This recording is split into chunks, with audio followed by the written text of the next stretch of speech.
Pastor E. This is Pastor Idris Webb coming to you from the beautiful, beautiful state of Massachusetts.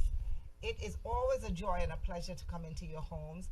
If you're watching us by TV or you're on Facebook, I ask that you share and like so that others know that Pastor E is in the house.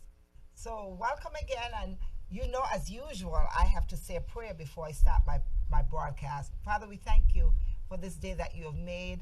We will rejoice and be glad in it. Thank you for the conversation that will happen today. We thank you that you are a silent listener, and we thank you that something that's said here would be a blessing to someone. In Jesus' name, amen and amen. Again, welcome. Welcome to the broadcast. And I have a guest with me this afternoon. Hi, everyone. She is smiling away. I'm so excited. And that's her. That's her. She brings so much light, so much joy into our lives every day. She's my co-worker, and I'm going to give her 2 minutes just to say who she is, who's Anjali, and what she does, and we'll take it from there. Let's do it. Let's do it. Thank you all for having me, and thank you, Idris. This You're is so much welcome. fun. My name's Anjali, as Miss Webb said. We work together at St. Joseph's in Dorchester.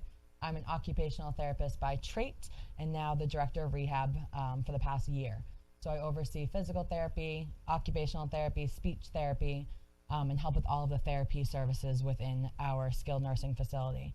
I got into occupational therapy in a bunch of different ways, actually. My dad's a doctor, so I grew up when we were younger. My dad was going through med school and then was just starting out his residency, and at times they couldn't afford a babysitter, so my dad would bring me to the nursing homes and just drop me off there and go run and see his patients. And some of the nurses that I actually work with now, like Winsome, used to babysit me. Really? Isn't that cool? So they used to babysit me when I was young. I remember being 6 years old. My dad brought me one day after a soccer game. I went to a nursing home with him, and there was this tall man with dementia, and my dad just kind of put my hand in his hand and said, "Now go for a walk," because this man went up and down and up and down and up and down the hallways.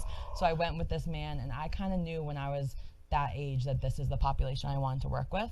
Wow. These are our elderly patients in America. We don't do a great job taking care of, and that has made strides over the years, especially in skilled nursing facilities. So I went on to go to school and graduate school and became an occupational therapist. Excellent, excellent. And she is a wonderful, wonderful co-worker. She keeps us laughing. She loves to laugh. I try. And her other great love is cake. That's true. I love cake. And I'm trying. I can see in my face. I need to stop. She loves cake. I tell you, this is the first time I've met anybody who has such a love for cake. Frosting. And it's frosting. So good. It's so good. The frosting that we all Yes. scrape off because we can't do it. It's You so can give good. her all the frosting in the world. I love it. It's a stress reliever sometimes. Oh, okay. All right. But we got to get her back on track. Yes. She's going to have to Yes. not do that anymore. Yeah. Starting Monday, right? Starting Monday. Okay. All right. So as you heard, she's my co-worker.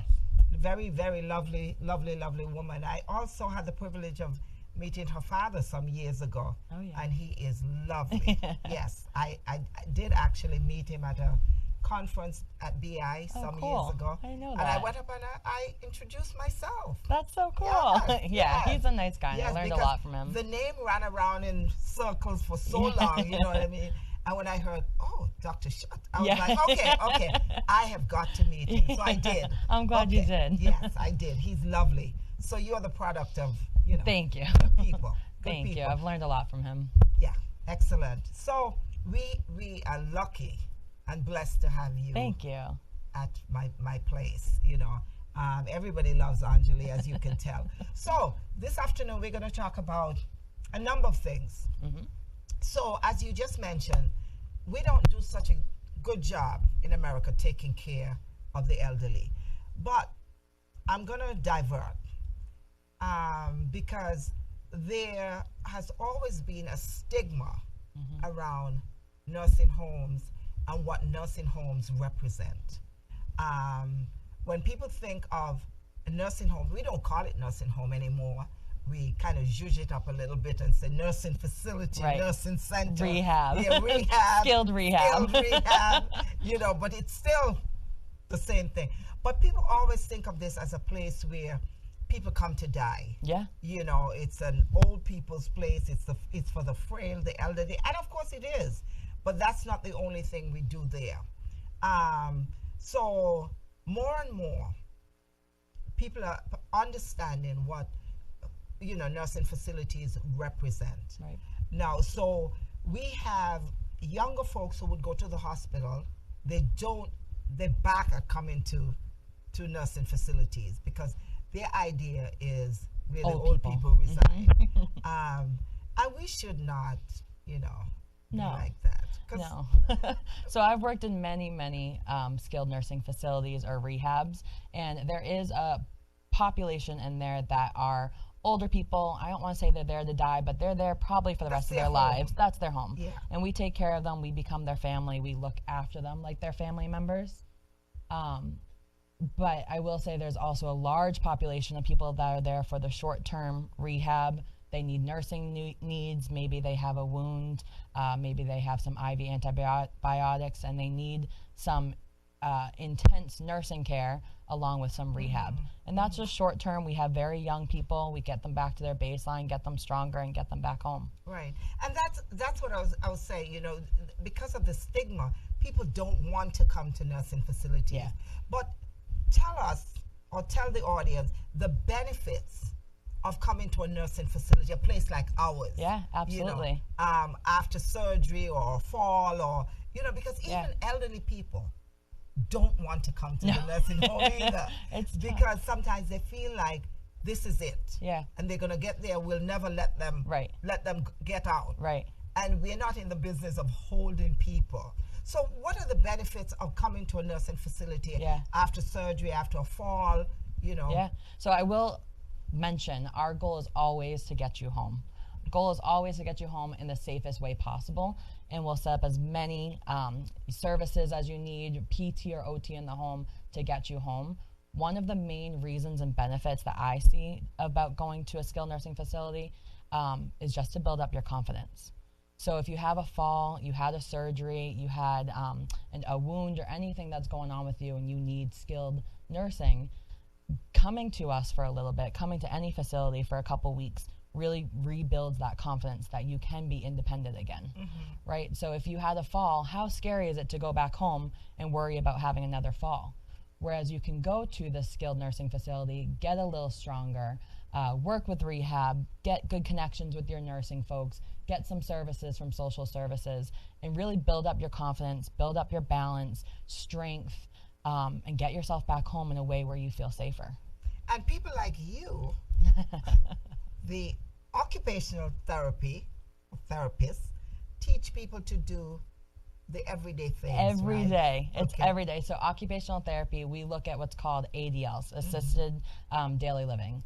And basically that means that anything that you do in the day, we want to get you back there. So on your evaluation, what occupational therapists will ask is, tell me your morning routine. You wake up, you brush your teeth, you have breakfast, or vice versa, you go to the bathroom, you get dressed, you go to work. And those are all things that we want to get you back to. Some people go off to church or go shopping, and these are things that, again, we need to get them back to. So an occupational therapist will look at adapting a morning ADL, like brushing your teeth. Let's say you just broke your hand, and it's really hard for you to close your hand all the way around the toothbrush. We can build up that toothbrush, make it a little bit easier for you to brush your teeth. Or going to the bathroom, if getting on and off the toilet is difficult, there's raised toilet seats and grab bars and different maneuvers that you can do to get on and off the toilet a little easier.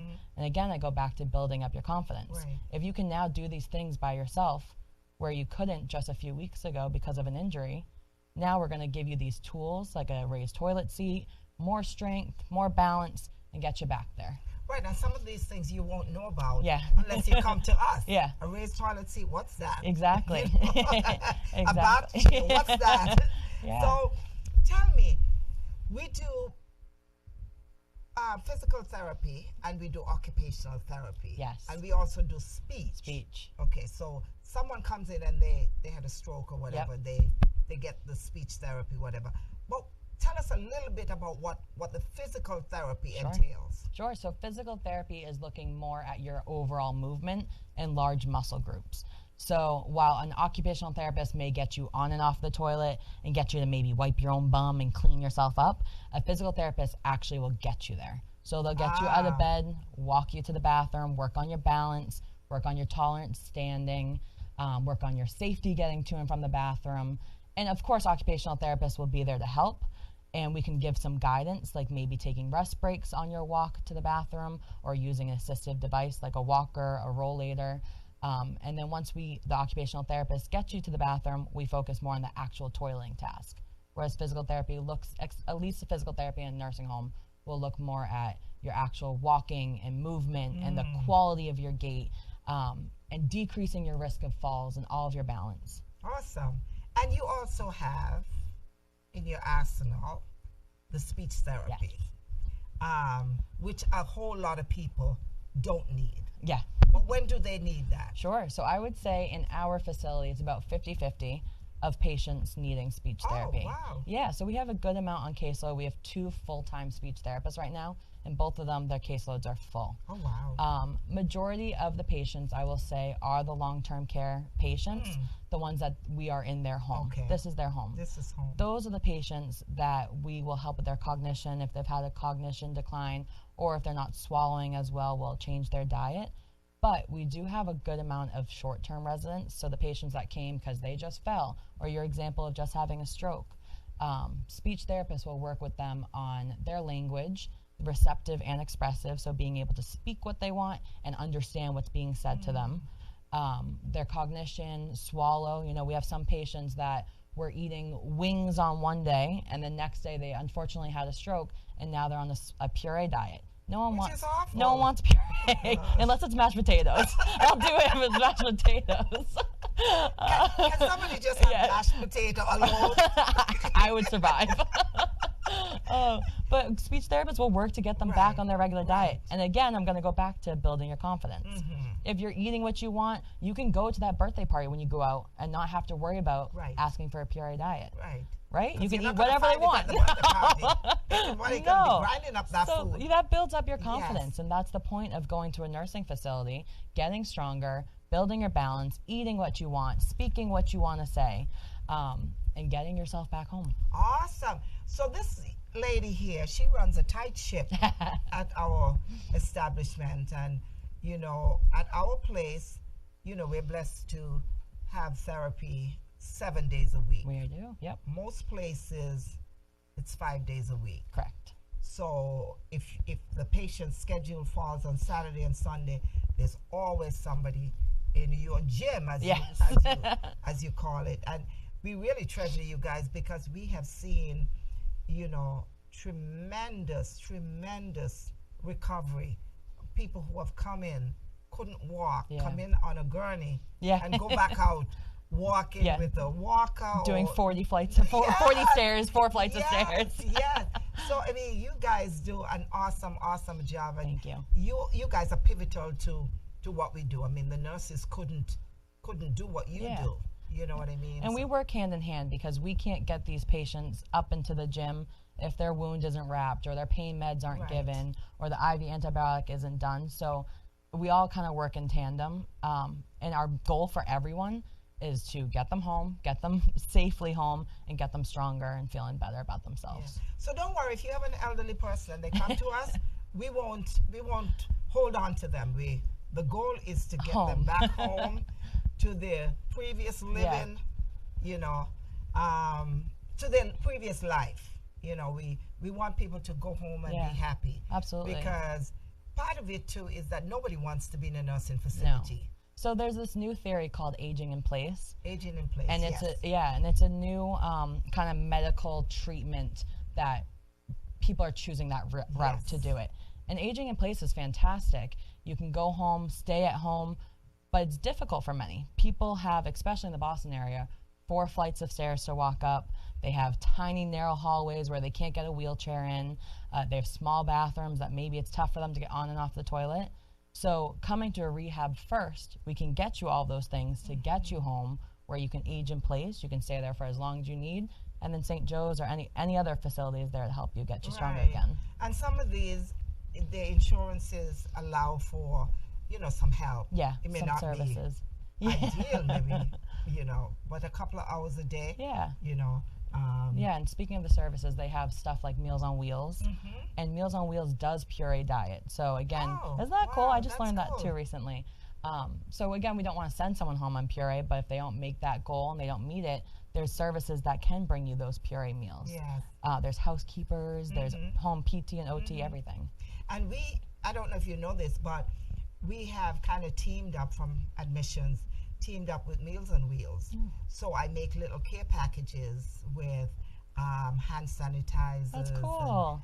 And napkins, Kleenex, and puzzle books and all that stuff. And every couple of months we drop off like maybe 2 boxes. Wow. And they said these elderly people, they love this because they could do their word puzzle. And it's just a little something that makes them happy. Right. Because they're getting a nice little Right. satchel with all these little goodies, and so every couple of months I put these together, and it's amazing. like so that. when they drop off the meal, they drop the little packages off. I with love them. that. Yeah. And I think So- that goes back to taking care of our elderly. Yes. I like yes. it. We should be. Yes, because they're home alone. Right. I mean, I was sick a few weeks ago, and just being home because people have gone out to work. My husband is at work. My daughter's out, and you feel trapped. You do. You know what I mean? You're like in this house, and it's like, oh my Yeah. gosh, can I Give me a puzzle book, please. yeah, so that's awesome. So anyway, let's move on to another topic. And I got some statistics, girl. Okay. And this is on falls. Okay. I love it. So the CDC came out with this, that 1 in 4 adults over 65 reports falling every year, which amounts to 36 million falls per year. Isn't that crazy? Yeah. Okay. And common places where people fall, believe it or not, is stairs, bathroom, the living room, and in the garden. So 13% are injured in the bathroom, 31% tumble in the living room, and 23% slip in the garden. And, when we think about it, what's alarming is that 60% of the falls happens at home, Right. 30% in public places, Right. and 10% with us Right. in nursing facilities. Tell us from your experience, because you've seen, in your career, you must have seen gazillion people that come to us Yeah. or other places with falls. What happens at home? Absolutely. And what advice do you have for people at home? Yeah. 60%. So it's a great question. Falls are probably our number one culprit of admissions. We have so many people that go to the hospital after a fall. And unfortunately, a lot of those falls that you just gave us end in a serious injury. Hip fracture, broken wrist, anything. It can end in a serious injury. Or your confidence, again, is just shot. Yeah. You just had a terrible fall. You don't feel confident anymore. You lost your balance. So for the most part, what we recommend as therapists is safety in the home. So you need to make sure you are decluttering. You want to have a safe path from your bedroom to the bathroom to the kitchen. We've seen a lot of homes that have a lot of clutter, for lack of better words, everywhere. Kind of Junk.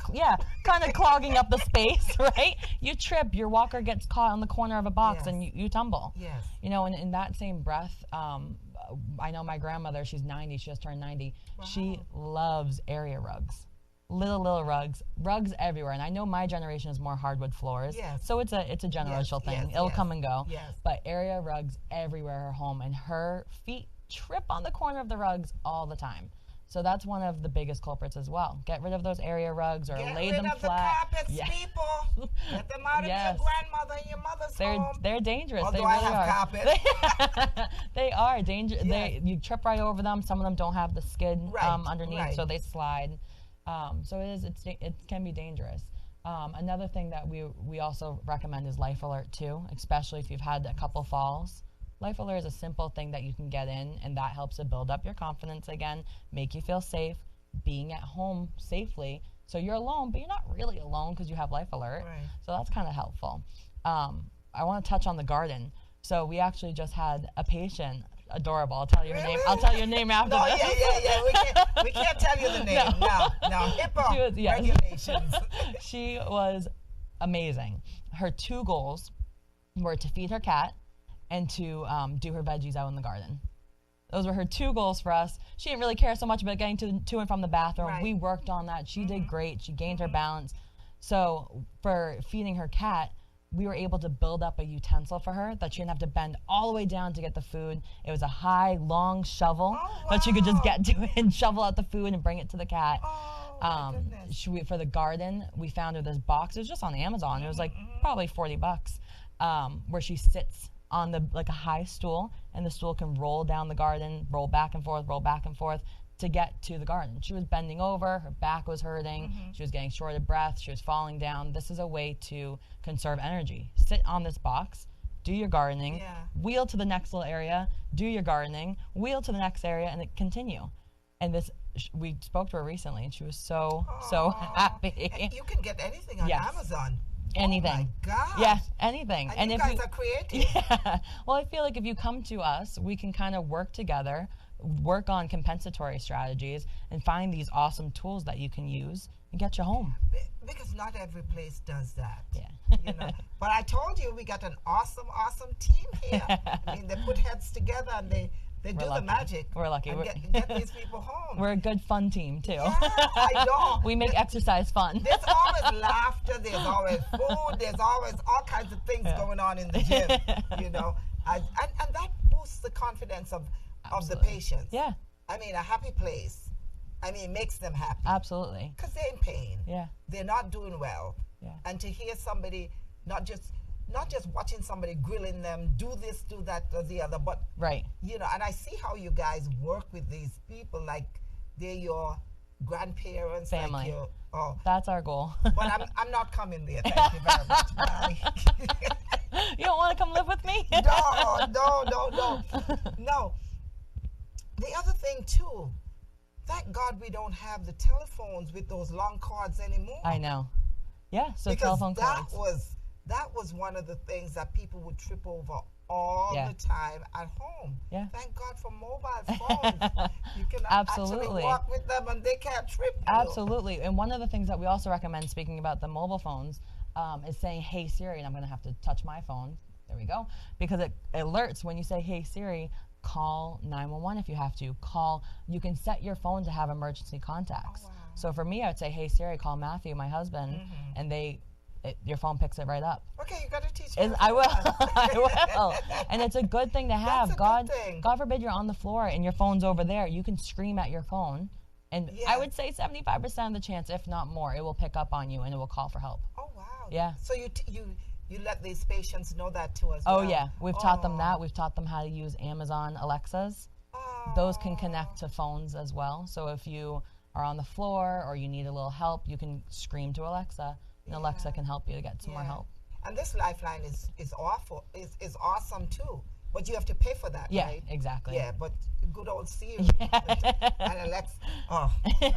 Siri's free, so if you have an iPhone, please, I recommend it. Yeah. I like it a lot. So that's good. That I can call my emergency contact. So talking about falls, you didn't know this.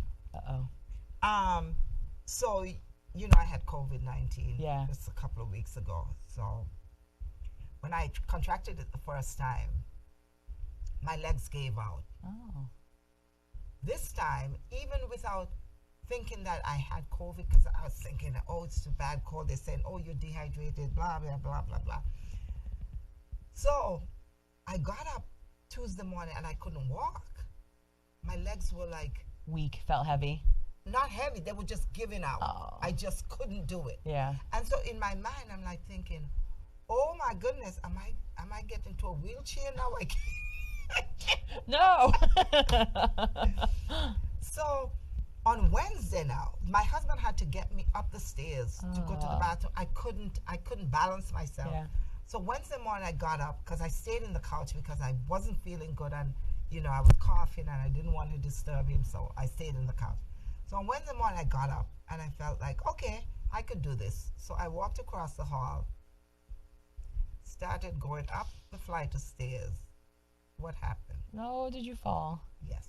No. My legs buckled and I fell back. Wow, what a commotion in the house that morning. Because my husband was like, he was upset. He's like, why didn't you call me? I said, well, I thought I could go. It's scary though. But it's so scary because I punched a hole in the wall. Oh. I don't know what hit the wall, but thank God I didn't hit my head. Yeah, you felt I okay. could have broken my back. Absolutely. I could have broken my hip. Yeah. And then, I would have to come to hang out with me. So there are worse things than hanging out with me, though. I know. But that's part of it too, is that we have to remember to ask for help. Absolutely. And I think, and I see it with elderly people too. You don't want to bother people, so you're trying to do everything for yourself. Like me that morning, I was like, I could get up the stairs. Boom. Yeah. And you can get seriously injured that way. You're very lucky. Oh my Especially on the stairs. Stairs are the worst. It was awful. Because when I look at it, every time I walk by the spot, I say, thank you, God. Because I could have broken my neck. I could have hit because it's a very narrow passageway. An easy concussion for you if you just banged your head. Oh my gosh. That's I'm scary. just like, so I was telling a friend of mine, she said, your work here is not done. God wasn't ready for you. I should have actually banged my head up. I don't know, to this day, I don't know what hit the wall. I think it was my elbow. Yeah. But see, you're that's lucky. how falls happen. But I'm older too, so. We've seen a lot of patients post-COVID that are falling. Their body is weaker now. Like, if you think about all the energy it takes to heal your body from something like COVID or something like a UTI, falls are rampant because of that, because your body's trying to recover from one thing and then it's just feeling weaker, your legs give out, energy. But my legs start giving out at the beginning. Yeah. That's, and I'm just like, what is But keep in mind, your body already was fighting the infections probably 2-3 days before you even knew you had the infection, before you even started to feel sick. Right. So it's a lot to regain all that strength. Oh my goodness. Maybe I should have come. And you are getting older. Gee, thanks for reminding me. I'm at retirement age. I'm just hanging out with you guys for just a few more months. Anytime. And then I'm gone. I'm gone. So, what would you say to somebody who's listening today, who has an elderly person at home? How important it is to be checking in, because some of these folks live alone. Right. They have, they choose to. Right. Because some elderly people do not want to give up their independence. So what would you say to families out there? How do you manage these people living at home, and what do you do? How do you need to deal with them? Yeah. Just to keep them safe. Oh, it's an excellent question. And I think that's important. If they want to live at home, if these elderly people, they could be 100 years old, want to live at home, let's keep them at home as long as they're safe. Yes. So you have to do a checklist of how can we keep them safe. Are there family members that can go Monday, Wednesday, and Friday? Someone else goes Tuesday and Thursday, even just 2 hours. Yes. We've had a couple cases where patients are on the floor for 2 or 3 days and serious injury occurs because of that. And most of those patients don't have family. So I think we're speaking to lucky people that do have lovely family members that can check on them. So, safety is a key thing. If they're living at home, safety, who can come and check on them? How can you get them more services? Can you help them to get a housekeeper? Can you get home physical therapy or occupational therapy? And it's also an important thing to look at the assisted devices that they have. Are they using a walker? Are they using it appropriately? Do they have a raised toilet seat? Do they have grab bars? Could they benefit from a seat in the bathroom, like with a shower chair or a tub bench? Anything to help reduce the risk of falls, increase your confidence again, and make sure that you live at home for as long as you want, as independently as you can. And it needs encouragement to these elderly people too, because I can tell you a story of my mom. When she was getting older, you could see that she's not as steady on her feet anymore, but resisted us getting her a cane. Right. She did not want. I think I'm going to be the same way for you, doctor. she resisted and she fought us. Yeah. She's like, I don't want a cane. I said, but it would help you. Yeah. It would help with your balance. Absolutely. Because you could tell, you've lived with your mom, so you know that she's getting older. She's not the same person. It's sad to watch. It's sad to watch your loved ones get older. Yeah. Yes. So we're trying to help you here. We're not trying to make you look old. Right. We're trying to help you. Oh, so we had to buy her a cane, a fancy cane. Oh, perfect. Oh, my Bedazzle it a little bit. Yeah, I love it. Why not? The bedazzle It's one. perfect. Because she did not, and she told us, I don't want those wooden canes. Yeah. And Make so it we fancy. had to get her Walgreens, and Yeah. I think we got one from Walgreens. They said the fancy one, and she was fine. Yeah. She actually decided, okay, I'll use this one. Yeah. So for some people, you've got to, Work with them. work with them. Yeah, my grandmother has a bright pink walker, and she loves it. She hated anything before, hated canes, walkers. Beautiful bright pink walker with a basket. Yes. She puts anything she needs in it, Yes. and it works. Yes. But I think we need to change the narrative that having a cane or a walker means you're old. It doesn't. It just means you need a little bit extra help. That's why Yeah. they're resistant to using it, Yeah. because they think, okay, I'm old. I would think the same way. I'm old. It's just a little extra help. Yeah. Your body has gone through, I mean, if you think about it, someone who's 12 that breaks their legs, you're going to give them, or breaks a leg, you're going to give them crutches. Yes. Or a cane if they need Absolutely. anything. Absolutely. And we don't look at that 12-year-old like you're old. Right. They just need a little extra help right now. Right. So that's the way we have to think of a Right. 60, 70, 80-year-old Right. using a cane or a walker. Their body's been through a lot. They just need a little extra help right now. It's just a stigma. Yeah, it is.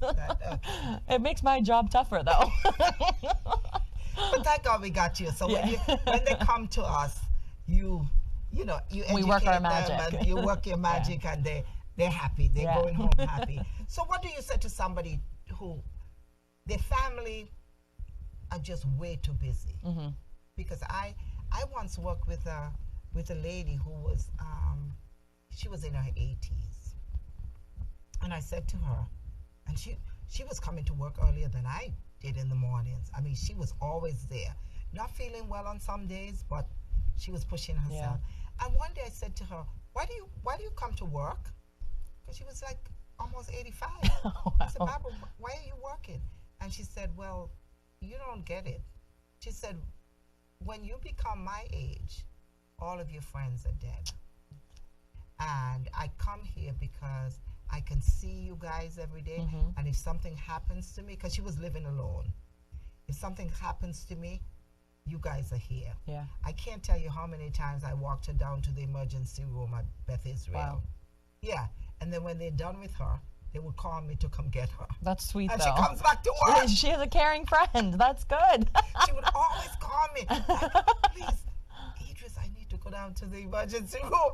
I would walk her down, and when she's done, Bring her back. and yes, and it was true, because there were 3 other ladies working at the hospital, older ladies too, and every Saturday, the 4 of them would drive out to Concord. Yeah. They would go to Appleseed, that store for Yeah, the yeah. elderly people. They buy their clothes and they go out to lunch. That was their every Saturday routine. And I watched all 3 women, they died. And so she was left alone. Right. And so she was too afraid to be at home, because she's like, if anything happens to me, there's nobody there. Right. So what do you say to somebody who has an elderly person at home, still living their lives, but you're too busy? Everybody's too busy. Everyone's busy. Right. So you don't have, how do you get through to these folks that it's time? It's either assisted living Right. or, nursing facility, which they don't want to hear about Right. anyway. But easing them into assisted living, or how Yeah. do you approach that? So I do think easing them into it, a great way is to first come to our facility for a few weeks and get stronger, build up your balance, and then go back home, honestly. Yeah. I highly recommend going back home, Yeah. and if you fail, we are always there for you. Yeah. Come back. Mm-hmm. And I kind of like easing them to a nursing home that way, because you're there for 2-3 weeks. You meet the nurses, you meet the rehab team, you kind of get the flow of Yeah. what's happening. Yeah. And then you go home and you realize this isn't for me. I can't do it. My family can't help me. I just had another fall on top of the other fall I had last month. Time to go into assisted living, nursing facility. Yeah. And then you kind of come to terms with it slowly. Yeah. It's not a decision that's easy. No. You're giving up your home. You know, Right. moving from one home to another is difficult enough. But now you're moving into a home that's smaller with all new people, and know. it's tough. And you most times you have a roommate, Yeah. and you have a little space for all your stuff. Oh yeah, and you can hear the call bells going off. It's definitely a different environment, but the key is it a safer environment? Yes. And thank God, there are people who are caring and who takes care of these folks. You know what I mean? So, Absolutely. I mean, it's like, and I always say to families too, because I've been in healthcare, nursing facility for a long time, and I always say, when you place your loved one in the nursing home, just don't disappear. Right. You have to be a presence. Absolutely. You have to visit. You have to, because the nurses, the aides, everybody gets used to the fact that you're coming. Right. They don't know when you're They coming. know someone's coming to check. You know what I mean? And they are going to take, your relatives would get the best, not that, everybody doesn't get care, but people see that, Right. you have somebody who's coming in and, Right. and so you're going to be well taken care of. And this changed a little bit during COVID. So when we Yes. had the COVID, which we're still here, but in the height of COVID, we had probably a year of no visitors. Right. Oh, It was tough. We watched people decline because they didn't have their family coming in, Right. reminding them to go take their Sunday shower, making sure that they were eating. Right. And nurses in rehab can only do so much. We're Yes. there 24/7, but family really gives the extra push and pull to, help their family members. Yeah. No one loves you like your own daughter Right. or your mother. Right. However, I will say we love to treat every patient like our own Yes, family members. Yes, you guys really do. I mean, I kudos to you guys. I couldn't do what you do. I couldn't do what the nurses do. I couldn't do what the aides do. I do my little part. It can be tiring. Yeah, Imagine 15 aunts and uncles calling you for help all the time, all day long. It's fine. We'll and help. especially for you, you're Yeah. an OT. Yeah. So everybody's like, okay, what do I do here? Yeah. What do I do? How do I do this? Where do I get this device? Yeah. How do I get on Amazon? It's to so get true. We're helping people to learn how to text sometimes. Yes, Why But not? you guys do a wonderful Thank job. you. So, thank you so much. Thank you for having me. This It was fun. So Thank you. wonderful having you. This was awesome. Any parting words for anybody? No, but thank you guys so much for having me. If you ever want to connect to St. Joe's Rehab, go through Pastor E and to me. All right, and you will get the best care ever. Yes. Yes, because that's what we provide. So, we have come to the end of Moments with Pastor E. Thank you guys for joining us. And I know you've gotten some educational little tidbits here from my good friend here, Miss Anjali Bayliss. That's right. Yeah, she's now a married woman. When I met you, were Anjali Shot. That's right. Now she's Mrs. Bayliss. Beautiful husband, lovely family. Thank you for coming. Thank you for having me. Thank you so much. This was a lot of fun. It was a pleasure. So until next Saturday at 3 o'clock, this is Pastor E saying, may the Lord bless you and keep you. The Lord make his face shine upon you and be gracious unto you. The Lord lift up his countenance upon you and give you peace. I love you. God bless.